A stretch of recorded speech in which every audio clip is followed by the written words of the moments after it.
The living room hummed with the usual strained laughter and chatter of my relatives, but my pulse raced in my chest. My father's voice sliced through the din like a knife. "Sophie, get up!" he snapped.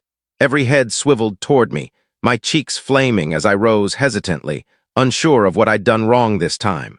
My parents never needed much of a reason to single me out. My playful stunt, announcing a fake lottery win at dinner, was the perfect spark. "You think that was clever?" my father demanded, his face flushed with fury. "Making fools of us in front of everyone?" "It was just a prank," I mumbled, my voice shaking. "I didn't mean what?" My mother cut in, her tone sharp as a razor. "You think this family's a punchline, Sophie?" Before I could answer, my father snatched a piece of rope from the corner. My stomach churned as he stormed toward me. "Sit!" he barked, pointing at a chair in the center of the room. Mortified, I sank into it as he bound my wrists tightly. The rope dug into my skin, and I fought to hold back tears. Snickers and whispers spread through the gathered relatives. My younger brother, Liam, lounged against the wall, arms folded, a smug grin on his face. "This," my father declared, gesturing at me, "is what happens when you disrespect this family." The shame was crushing. I bit my lip, refusing to let them see me cry. My parents' voices faded into a dull roar as they continued their lecture. I wished I could vanish entirely. Then the door burst open, the sharp sound silencing the room. In the doorway stood a man I hadn't seen in years. My Uncle Robert, dressed in a sharp suit that looked out of place in the chaos of our home. His steely gaze swept the scene, pausing on me and the ropes around my wrists. "What in God's name is happening here?" he demanded, his voice low and menacing. My father stiffened, his bravado wavering for the first time. "Robert, this isn't your business." Robert stepped forward, his presence dominating. "It is now." The air grew heavy as Robert strode toward me. He knelt in front of me, his expression softening. "You okay, Sophie?" I nodded, though my throat was tight with unshed tears. Robert stood, turning to my parents. "Untie her," he said, his tone icy and absolute. "This is discipline," my mother protested. "She needs to learn." "Discipline?" Robert's voice rose, his anger barely restrained. "This is abuse." My father faltered under Robert's piercing stare, but grumbled as he loosened the ropes. My wrists fell free, and I rubbed the sore, red marks. Robert turned to me. "Go pack your things." "What?" My mother's voice pitched with disbelief. "You can't take her." "Oh, I can," Robert said coldly, "and I will. You've shown you don't deserve her." "You don't get it," my father began, but Robert cut him off. "No, Paul, I get it perfectly. I've seen you and Linda tear her down for years. That stops today." My parents exchanged a panicked glance. They knew they couldn't challenge Robert. His wealth and influence far outstripped theirs, and they depended on him too much to risk a fight. "This is a mistake," my mother hissed, her face contorted with rage. "The only mistake," Robert said evenly, "is how you've treated your daughter." He turned to me, his expression softening again. "You're coming with me. You don't belong here." I followed Robert out, my steps tentative at first, then faster as the weight of the room lifted. The cool night air hit my face like a wave of freedom. His sleek black car waited in the driveway, its headlights piercing the darkness. As we reached it, Robert opened the passenger door. "Get in," he said, his tone firm but kind. I slid into the seat, my heart hammering. Behind us, my parents stood on the porch. My mother's face twisted with fury, my father stunned, his usual swagger gone. Liam lingered behind them, his smirk replaced by something like regret. Robert started the engine. The car's roar drowning out the murmurs from the house. As we drove away, I glanced back once, just once, watching my mother's silhouette shrink into the distance. "You don't need to look back anymore," Robert said, his voice steady. "You're free now." Robert's estate was like stepping into another world. The mansion stood grand and elegant, surrounded by pristine gardens that stretched endlessly. Its sleek design glowed under the moonlight, and the warm light from the windows made it feel alive. "This is your home now," Robert said as he unlocked the front door and led me inside. The interior was stunning, high ceilings, polished floors, walls lined with books and artwork. Yet despite its grandeur, the house felt warm, safe. "Come on," Robert said, guiding me up a sweeping staircase. He showed me to a large guest room with a plush bed, a desk by the window, and a view of the sprawling gardens below. "Take your time settling in," he said. "We'll talk tomorrow." As he left, I sat on the bed's edge, overwhelmed. The night's events replayed in my mind. The shame, the anger, then Robert stepping in like a protector I'd never known I had. For the first time in years, I felt a spark of hope. Morning sunlight flooded the room, casting a golden glow. For a moment, I forgot where I was, but the memories of last night came rushing back. I found Robert in the dining room, seated at a long table set with breakfast. He looked up as I entered, a warm smile spreading across his face. "Good morning," he said. "Sleep okay?" I nodded, though my rest had been fitful. "Thank you for everything," he waved it off. "You don't need to thank me, Sophie. What they did was wrong. It's my job to keep you safe now." As we ate, Robert asked gentle questions about my interests, my dreams, things I'd never been allowed to explore. For the first time, someone cared about who I was, not who they wanted me to be. "What do you love?" he asked. I hesitated, the question catching me off guard. "I used to love writing," I admitted. "When I was a kid, I'd write stories constantly, but my parents called it a waste of time." Robert's expression darkened, but his voice stayed calm. "They were wrong. If writing brings you joy, you should do it." A few days later, Robert sat me down in his study. "I've been thinking," he said. "You've been through a lot, Sophie, more than anyone should. Have you considered therapy?" "Therapy?" The word felt strange, almost forbidden. My parents had always dismissed mental health as weakness, but Robert's tone was kind, encouraging. "I know it's a lot to take in," he continued, "but it could help. You don't have to carry this alone." I hesitated but nodded. "Okay, I'll try." Robert arranged for me to see Dr. Alina Carter, a therapist he trusted. Her office was warm and welcoming, a far cry from the cold, clinical spaces I'd imagined. In our first session, she let me talk at my own pace, her calm presence easing my nerves. "I've always felt like I wasn't enough," I confessed, my voice barely audible. "No matter what I did, it was never good enough for them." Dr. Carter nodded, her expression gentle but serious. "That's a heavy weight to carry, but it's not yours to bear, Sophie. Their treatment of you reflects them, not you." Her words stayed with me, planting the first seeds of healing. Therapy gave me tools to process my pain, while Robert encouraged me to rediscover writing. He set up a cozy writing nook in my room with a new laptop and shelves filled with books on storytelling. "This is your space," he said. "No pressure, just write what feels right." At first, the words came slowly. I hadn't written in years, and the blank page felt daunting. But as I leaned into it, something shifted. Writing became a sanctuary, a way to process my emotions and reclaim my voice. One evening, I shared a short story with Robert, a tale of a girl who broke free from a cage and found her strength in the wild. He read it carefully, then looked at me, his eyes gleaming with pride. "This is amazing, Sophie," he said. "You have a gift."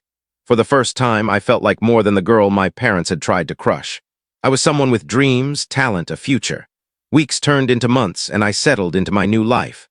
Therapy with Dr. Carter chipped away at the walls I'd built, while my writing thrived under Robert's encouragement. For the first time, I felt like I could breathe.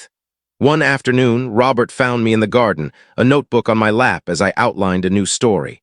He handed me a cup of tea and sat beside me. "How's it going?" he asked, nodding at the notebook. "Better than I expected," I admitted. "It feels good, like I'm finally saying things I've held in for years." He nodded, his gaze thoughtful. "That's the power of writing. It gives you a voice, even when you feel like no one's listening." His words sank in. For so long, I'd felt invisible, voiceless. But now, with every word I wrote, I felt stronger, more whole. One morning, as I reviewed a draft at the dining table, Robert handed me an envelope with my name in my mother's familiar handwriting. "This came in the mail," he said, his tone neutral. "You don't have to open it if you don't want to." My hands shook as I held it. Part of me wanted to shred it, to reject their attempt to reach out. But curiosity won. I opened it and read the letter. The words were stiff, formal, lacking warmth. My mother wrote about the family's concern over my leaving, urging me to return. There was no apology, no acknowledgement of their actions, just subtle criticism and guilt-tripping. I handed the letter to Robert, my throat tight. He read it silently, his face unreadable. "You don't owe them anything," he said firmly. "Remember that." I nodded, but the letter lingered in my mind for days.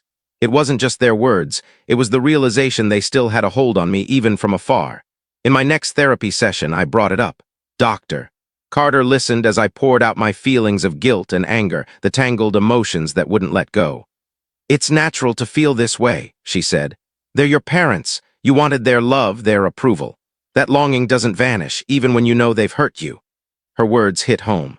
I realized I still craved their validation, even knowing it would never come. Letting go of that hope was one of the hardest things I'd ever done, but it was also liberating. By the session's end, I felt lighter. I didn't need their approval. I didn't need them at all. What mattered was the life I was building. As weeks passed, I threw myself into writing. Robert, ever supportive, encouraged me to enter a local writing contest. The idea scared me, but his belief in me gave me the push I needed. To my shock, my story took first place. The prize wasn't just a cash award, it was the validation I'd never gotten from my parents. My work was good. I was good. At the awards ceremony, Robert beamed with pride as I accepted the trophy. "This is just the start," he said, his voice full of conviction. "You have so much more to give."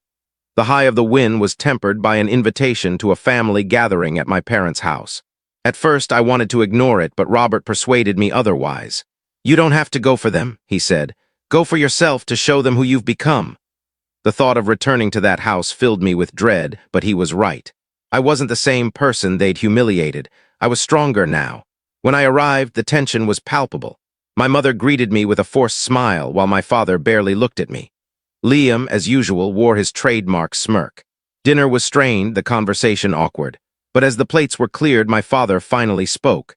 "So," he said, his tone laced with sarcasm, "I hear you're living large with Robert. Must be nice to have someone else foot the bill." I took a deep breath, steadying myself. "Actually, I'm making my own way. I'm in a writing program, and I just won a competition for one of my stories." My mother's fork clattered against her plate. She shot me a sharp look. "Writing, that's not a real job." "It is for me," I said firmly, "and I'm good at it." Robert, who'd been quiet, leaned forward. "She's better than good, she's exceptional. You should be proud." The room went silent, the power shifting in an instant. My parents, for all their bluster, had no response. For the first time, I felt in control. Walking out of their house that evening was like shedding a heavy weight. The night air was crisp, a stark contrast to the stifling tension inside. Robert walked beside me, his hand briefly on my shoulder, a reminder I wasn't alone.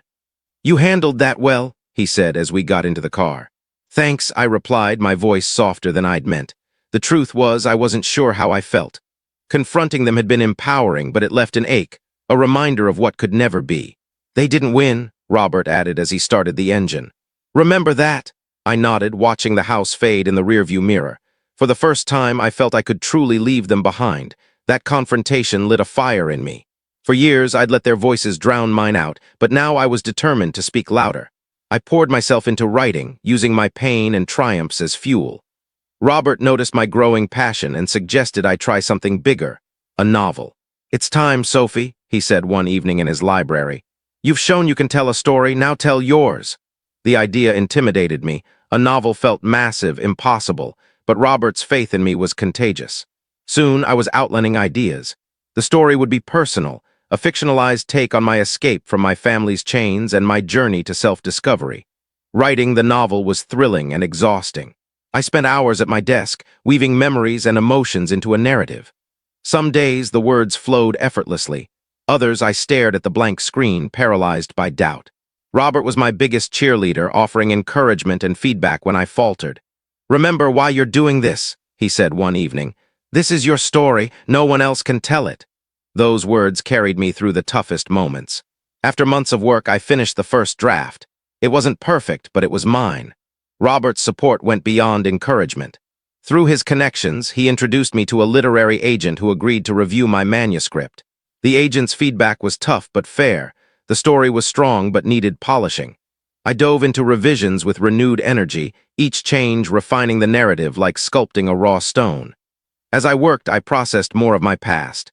In therapy, I shared a childhood memory of trying to stand up for myself, only to be crushed by my parents. "They made me feel wrong for even trying," I said, my voice breaking.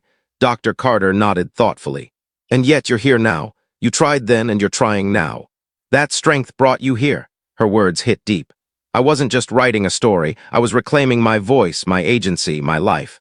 After months of revisions, I submitted the final manuscript. The wait was agonizing, but Robert urged me to trust the process.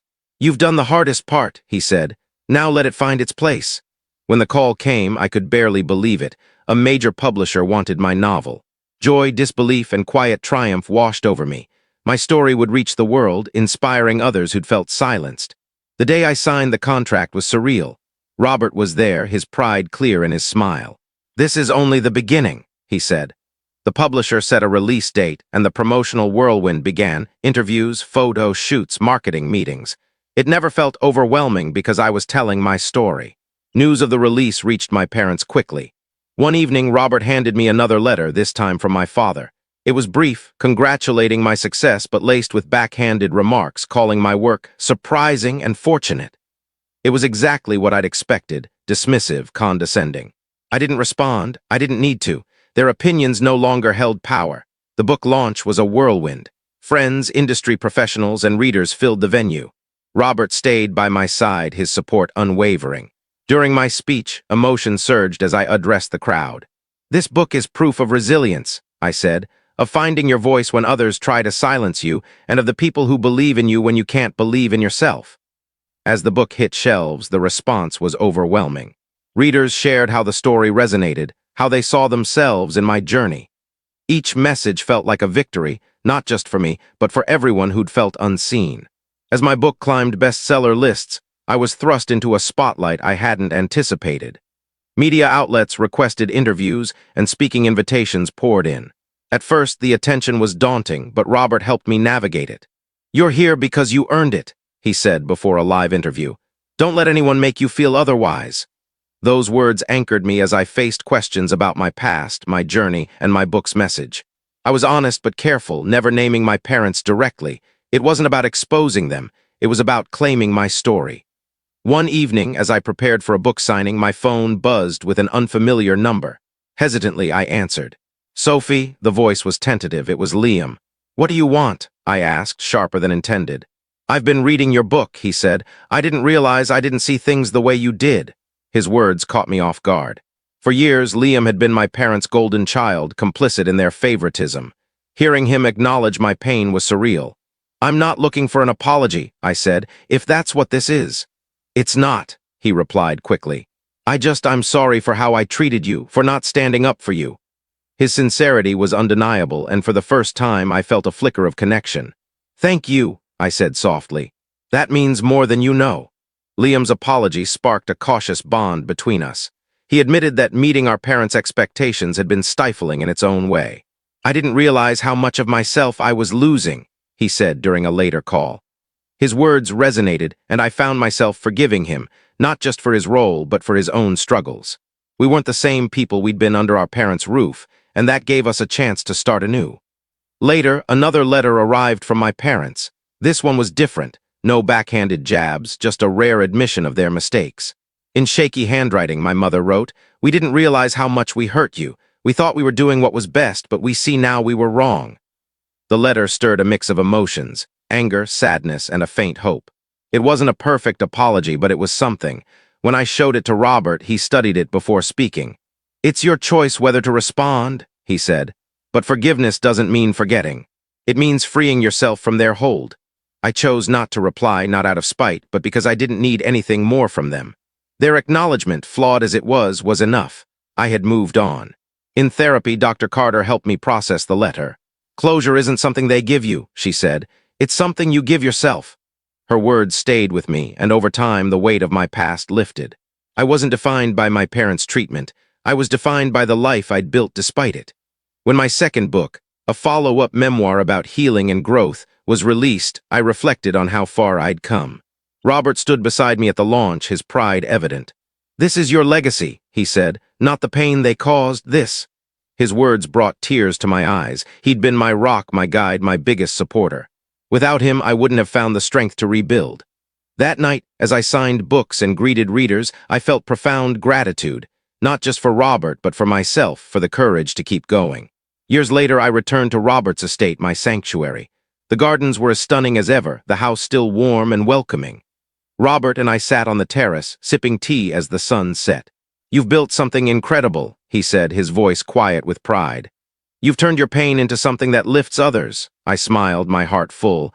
"I couldn't have done it without you." He shook his head. "You did this, Sophie. I just gave you the space to find yourself." As stars appeared in the sky, I felt deep peace. My journey had been long and painful, but it led to this moment of freedom, love, and self-acceptance. Robert was more than an uncle. He was the father I'd always wanted. Together, we'd built a new kind of family, one rooted in love, respect, and unwavering support.